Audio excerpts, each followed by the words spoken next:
Bonjour à tous, mardi 6 janvier avec le PMI Service US évidemment 15h45, on le note sur notre tablette. Et hier, journée très intéressante, nous sommes ici en M1 et on va voir comment j'ai géré le plan. Vous avez vu, j'étais baissière, on n'a ni retracé le RTH Gap, ni été chercher notre New Week Opening Gap et pourtant j'ai réussi à faire une belle journée. Donc on va regarder ça, comment gérer, on a un plan, on a nos niveaux et ensuite on a des événements tradables ou pas.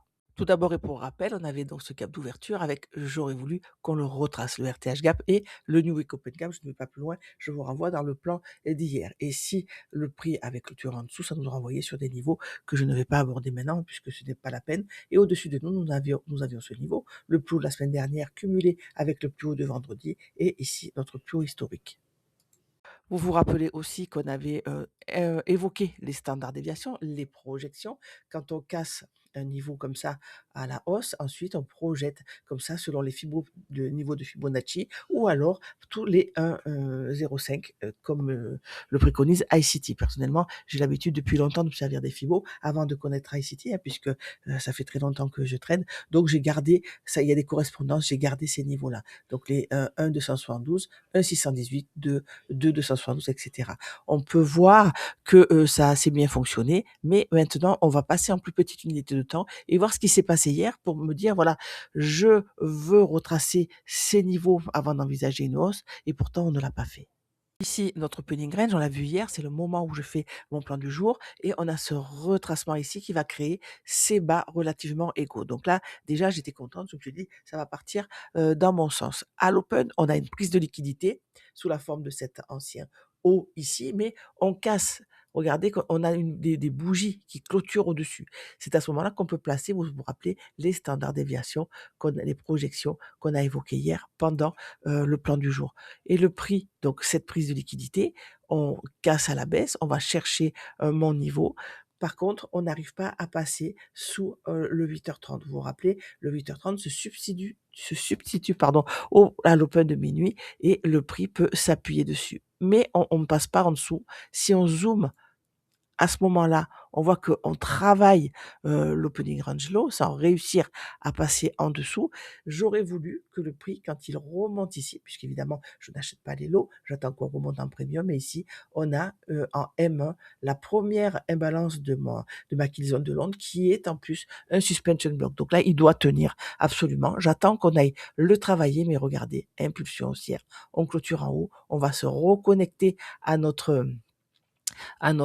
market shift ici, mais le prix confirme la hausse. Là, il est impossible pour moi de trouver une vente. Nous sommes en M1, je vous rappelle, avec cette ligne de liquidité, je ne peux pas vendre pardon, à l'ouverture parce que je sais qu'on va aller le chercher, mais je n'ai pas d'imbalance. On a inversé notre suspension block et ça, comme c'est un niveau très solide et en plus la première de la kill zone de Londres, je ne peux pas me permettre de vendre, même si j'ai mes niveaux en dessous. Au-dessus de nous, je vous rappelle, le plus haut de la semaine dernière et le plus haut du jour d'avant, c'est-à-dire vendredi, et le plus haut historique ici. Pourquoi j'ai placé les projections ainsi? C'est sur la dernière traîne entièrement retracée, c'est-à-dire qu'on avait créé ce plus haut et ce plus bas. J'aurais pu le tracer sur la dernière traîne, sur celle-ci. Moi, quand c'est comme ça, je préfère prendre toute la traîne qu'on vient de retracer, avec donc les projections et les niveaux qu'on a vus hier. Pourquoi? Parce que au-dessus, on n'a plus rien, à part les projections, c'est le plus haut historique, on n'a plus rien sur quoi s'appuyer. Donc, qu'est-ce que j'ai fait? J'avais mon biais blessier, je n'aime pas, je sais que ça va monter plus haut, mais je n'ai pas d'entrée, je cherchais une vente, donc je laisse le prix partir et je surveille ce que fait le prix. Au fur et à mesure, on crée une fourchette.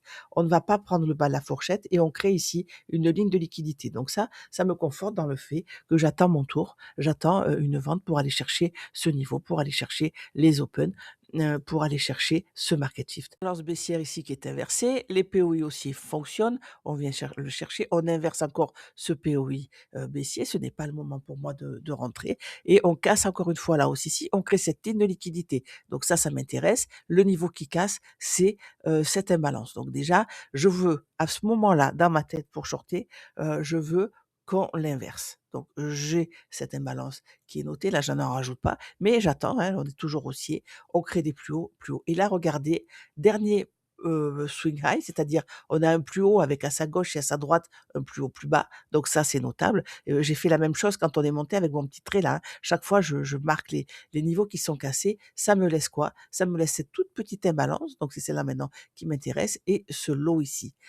Quand on le casse à la baisse, je me dis: «Voilà, moi, c'est mon moment, on est au-dessus, on a cassé le 4,236 de mes projections, c'est un niveau remarquable, et en dessous, j'ai tout ce qu'il me faut». Donc une fois qu'on a ce swing high qui a été cassé à la baisse, qu'on a atteint ce niveau, qu'on a cette prise de liquidité, j'attends qu'on remonte en premium et en premium, je vais pas me casser la tête. Je me mets sur mon market shift avec un stop au-dessus du plus haut plus le spread, donc ça fait 23 points, c'est un peu grand pour moi, mais en ce moment avec la volatilité, on n'a pas trop le choix et évidemment, ça c'est mes, 87 points parce qu'ils sont sur ce niveau-là. Normalement, je prends des partiels à 20, points, 40 points et je solde à 80 points, mais ici, j'aurais pu même aller plus bas sur ce market shift. Donc qui est déplacé d'ailleurs, c'était celui-là, voilà. Donc voilà mon short de la journée, 80 points, ça me suffit. Je laisse ensuite partir le prix. Je n'ai pas trop de temps en ce moment, donc je prends mon trade si je l'ai pendant la kill zone. Je cherche plutôt à comprendre. Je reviens l'après-midi. Je voulais vous montrer avant de passer au plan du jour pour aujourd'hui, mardi 6 janvier, comment j'ai placé cette projection-là. Un peu de hauteur, donc nous sommes en M1, mais uniquement parce que j'ai mes niveaux HTF de partout sur le graphique. Donc attention, on ne peut pas rester que en HTF. Quand je fais ça, moi, j'ai le M15, le H4 et les grandes unités de temps sous les yeux sur d'autres écrans. Donc sur mon setup de travail, c'est M15 à gauche, M1 à droite, et ensuite j'ai quand même mes autres niveaux. On ne peut pas rester à M1, c'est pas viable. Regardez ce que fait le prix. 10 heures retracement. Donc on a notre grand retracement du milieu de la matinée. Et on va chercher quoi? L'opening range avec notre première imbalance M1 de cet opening range. Et là, quand qu'on prend cette liquidité et qu'on casse à la hausse, on a notre setup. Donc, une fois qu'il est cassé ici, quand je reviens devant les écrans, j'ai ma trend qui a été entièrement retracée ici. Je peux placer quoi? Mes projections, encore une fois. Donc, le prix casse à la hausse. On vient chercher ce niveau de market shift et ensuite, il part. Et ce qui est sympa, regardez les niveaux qu'on a atteints, hein, c'est pas n'importe lesquels. Atteint notre niveau de 3,618. Donc ça, on l'atteint plus tard, on l'a atteint dans la nuit, mais déjà le haut créé pendant London le matin a été atteint et ça aurait été, si j'étais rentré ici, ça aurait été mon TP. Et final, je ne cherche pas à comprendre. Je suis fait du day trading, du scalping. Je n'anticipe pas hein, au-delà, sauf si, évidemment, mon 80 points et au-delà. Mais ce n'est pas grave parce qu'à ce moment-là, j'ai pris mes partiels. Aujourd'hui mardi, on a mis à jour le graphique avec l'opening range et la première imbalance M1 dans la première demi-heure de cette opening range. On a aussi placé le 8h30, heure de Paris. Pourquoi? Parce que nous sommes sur le DAX. On peut attendre le 7h30, heure de New York, pour les indices US. Donc, on voit que cette 8h30 est en dessous de notre opening range. Et pour le moment, on a eu une première impulsion vers le bas. On est remonté prendre le plus haut de l'Asian sans réussir à confirmer. Et on a ensuite créé notre 8h30 en dessous. Va-t-il tenir? Pour l'instant, ce n'est pas le cas. On repart à la hausse, on va le travailler. C'est pas grave, il est très tôt. Il est 8h32. Confluence haussière, on a pris le plus haut d'hier pendant l'Asian. Donc, vous voyez, ça, c'est une confluence à 70%. Donc, on a de la marge. Il faut plus de confluence dans notre sens que dans le sens inverse pour se faire un biais quotidien. Donc, évidemment, nous sommes haussiers. On l'a vu avec ce qui s'est passé hier, mais nous sommes aussi sur des plus hauts historiques. Les éventualités évoquées hier, c'était qu'on casse violemment avec la bougie de cette semaine. Elle n'est pas terminée, loin de là. Nous ne sommes que mardi. Admettons que nous sommes vendredi et que cette bougie soit clôturée. Qu'est-ce qu'on attendrait de la bougie suivante? C'est ouverture au prix de clôture, qu'on retrace. Et là, on verrait si on nous laisse une imbalance ou si on va se reconnecter au plus haut de la semaine dernière. Donc, avec une bougie qui laisse une imbalance, évidemment, c'est encore une fois un signe haussier. On latéralise, on vient chercher l'imbalance et ensuite, nous partons à la hausse. Nous sommes quand même sur un plus haut. La semaine n'est pas terminée. On va passer en plus petite unité de temps, donc en daily, pour placer le plus haut et le plus bas d'hier. Plus haut et plus bas d'hier. Le RTH gap d'hier, on le verra en petite unité de temps, est toujours là. Pourquoi? Parce que nous ne l'avons pas retracé. On a vu pendant le plan d'hier qu'on avait retracé juste la première partie, les 25% de haut, et notre New Week Opening Range, qui est toujours sur mon graphique. Il est valable plusieurs semaines, mais pourquoi j'aime bien le laisser comme ça enfoncé? Ça veut dire que c'est l'ouverture de la bougie hebdomadaire. Et on sait sait très bien comment se passe une bougie. On ouvre, on a souvent une manipulation, une fausse course, ensuite un grand mouvement et un retracement. Donc pour le moment, on est toujours dans le premier mouvement de la puissance 3 de cette bougie hebdomadaire.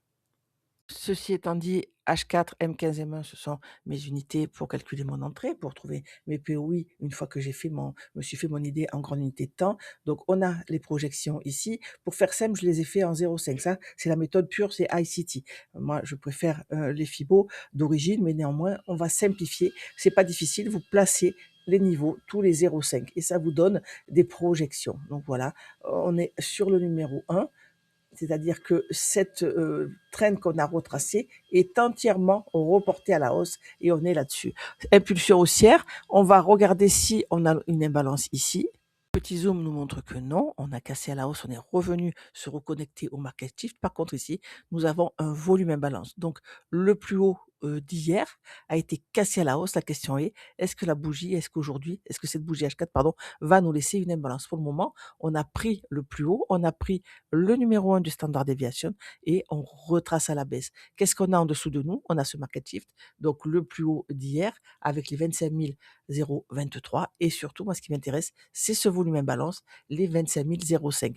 Donc j'aurais tendance à attendre un de ces niveaux-là pour voir si j'ai un achat possible pour remonter, mais ce n'est pas ce que j'envisage de faire. Je voudrais bien qu'on ait un retracement un peu plus important. Et si le prix arrive à clôturer sous ce niveau de market shift, à clôturer sous mon imbalance, qu'est-ce que je vais surveiller? Je vais surveiller cette ligne de liquidité, celle-ci, et je vais surveiller ma mèche daily, H4 pardon. Donc cette mèche, on peut vraiment tracer l'écart dessus et on s'en servir comme les marges d'escalier. On atteint un niveau, on retrace, on casse, etc.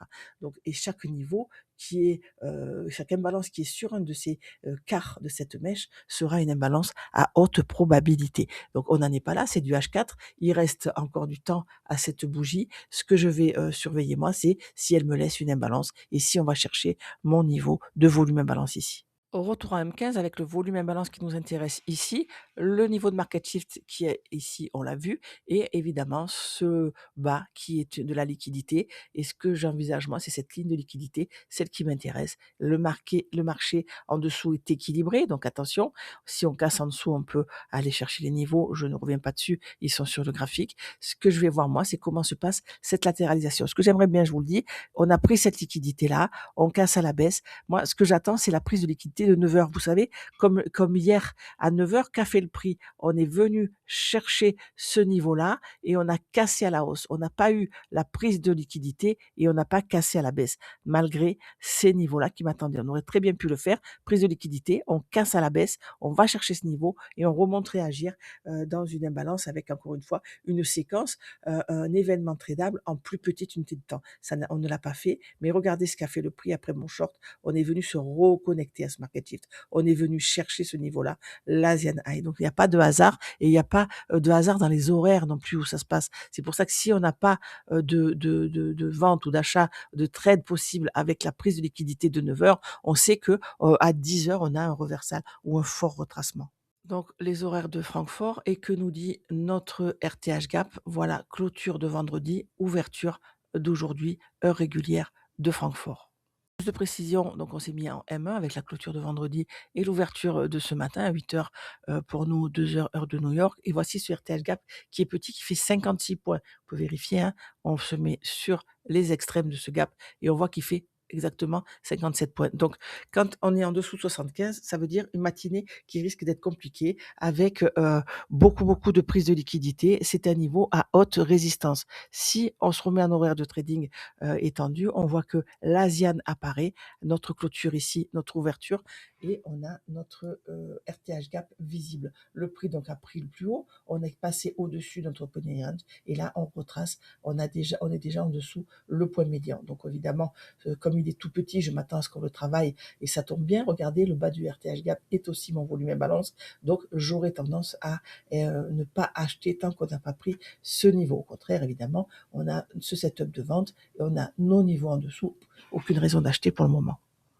setup de travail avec le M15 à gauche et le M1 à droite, mon RTH gap, qui est ici, pardon, en dessous, nous sommes en train de le retracer, mon opening range ici avec ma première imbalance M1 qui va rester toute la journée sur mon graphique et ça, c'est notre imbalance M15, celle qu'on a vue ce matin et qu'on est allègrement en train de casser. Donc évidemment, on a notre prise de liquidité, on est sur un niveau HTF et on a prise de liquidité en haut, BOS en bas. Qu'est-ce que je vais attendre qu'on remonte en premium pour le shorter vers mes niveaux en dessous? Je ne reviens pas dessus, ils sont sur le graphique. Donc si sur un de ces niveaux, c'est un TP, mais c'est aussi un niveau possible de reversal, puisque nous sommes en tendance haussière. Et là, je vous fais pas le cinéma, on fait un plus bas. Je veux qu'on reprenne encore ce plus bas. Je veux un market shift clair et je veux revenir d'un POI en discount pour acheter. Évidemment, c'est l'inverse quand nous sommes dans un autre cas de figure. Donc, notre 8h30 est sous le prix de l'opening range. Qu'est-ce que je veux qu'il fasse? Je veux qu'il tienne quand on y remontera pour confirmer ce short jusqu'à des niveaux remarquables